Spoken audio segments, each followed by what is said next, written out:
Heroes and Legends. Dynasties. The final battle. Shen of the Toya was fighting Berosius, the Whipper Queen. She used her whips to beat back Shen. Shen had never faced a weapon like that before. He was unable to get close to Beatrice. And because of the projectiles are flying all over the place, she too was unable to get close to him. Aye, aye, aye, aye, aye, said Chen, as he was ducking and dodging not to get spiked. While that was going on, Wang Hong, the brave fighter of the Toyo, was fighting against an even stronger fighter, Ryo, who had joined the Clincolo after leaving the advantage issue. Ryo proved his might and used his superior fighting skills to beat back Wong. Wong could not believe it. Wang Hong then used his might to try to beat back Ryo, but it was to no effect. Ryo used his superior skills and punctured the spine of Wang Hong, making him paralyzed. And then Ryo started to beat Wong to a bloody pulp until Wong was dead. More explosions happened, and more tanks were approaching. It was then that the shield of the Toyo, Egro, after getting past some troops, saw an enemy shell was about to hit the king and about to hit the emperor and empress, So and Shio Toyo, and so he jumped in front of the shell to protect them. He exploded and took the full effect. The emperor and empress was stunned, and then their god, Jenny Zen, raced to get them out of harm's way. Ego lived his full potential, and indeed shielded the empire. While all this was going on, Raketa of the Nauru Mountain people was fighting bravely against Ashanti. She was a tough cookie and did not want to lose. However, this was a fight that she might not win. However, surprisingly enough, the two women were equal in talent and in strength.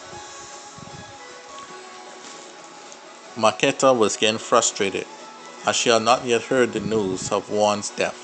However, she was determined to make a name for herself and to impress her lord. Elsewhere, Ace-Un, another of her fellow comrades, was fighting Tamar's son.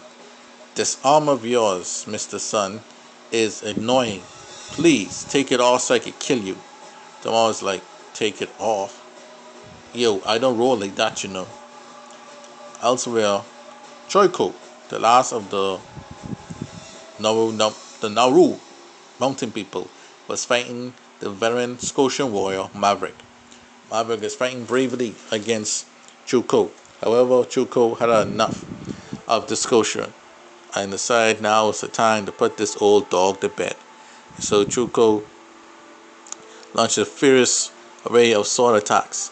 Maverick was too old and slow to keep up, and he was a bloody mess. And then Chuko then kicked Maverick off his swords.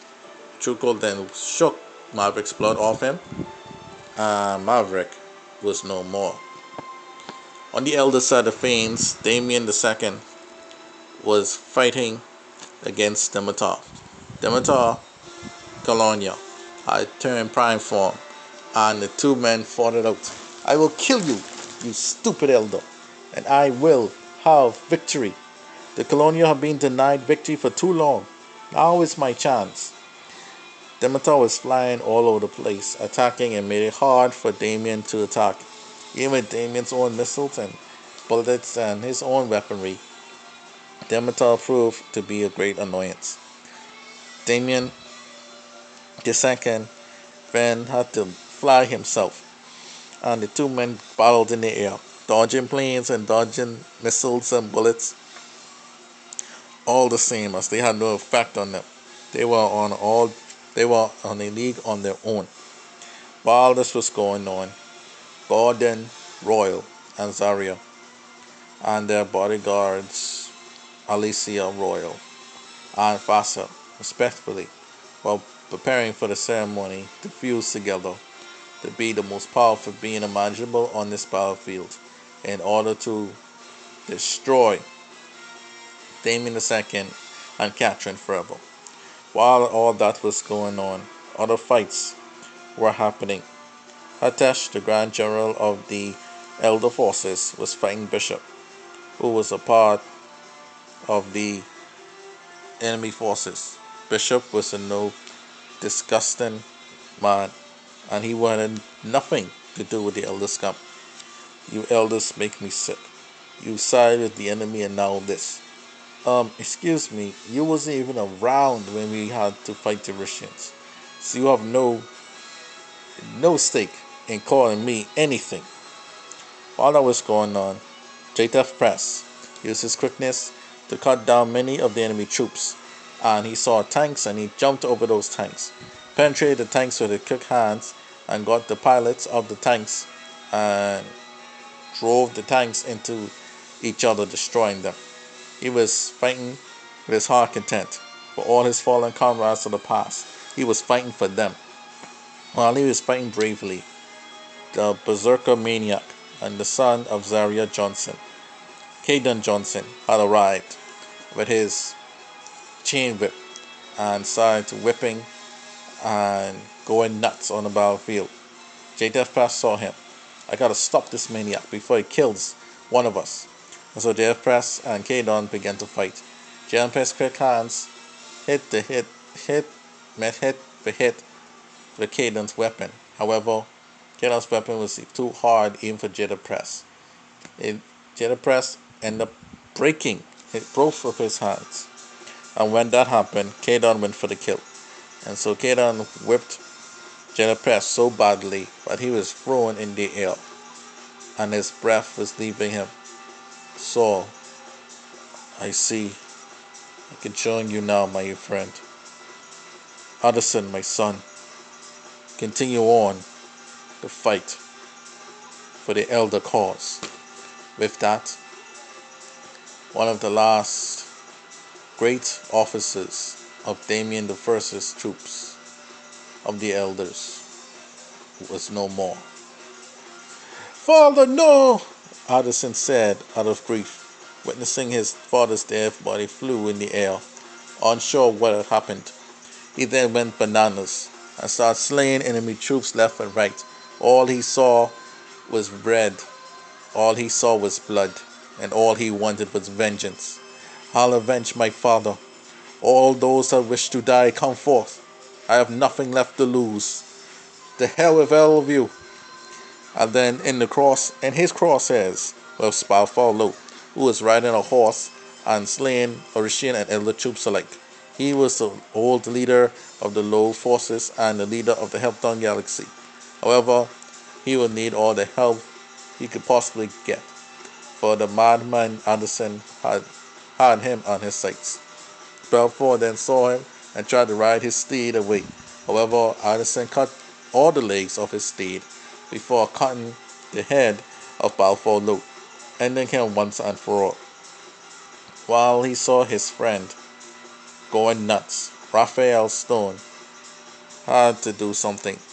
Pat, who was one of the officers of the Commonwealth and Dimensional Forces, and the Chaldean, was about to transform and to lay a sneak attack on Addison while he was wilding out.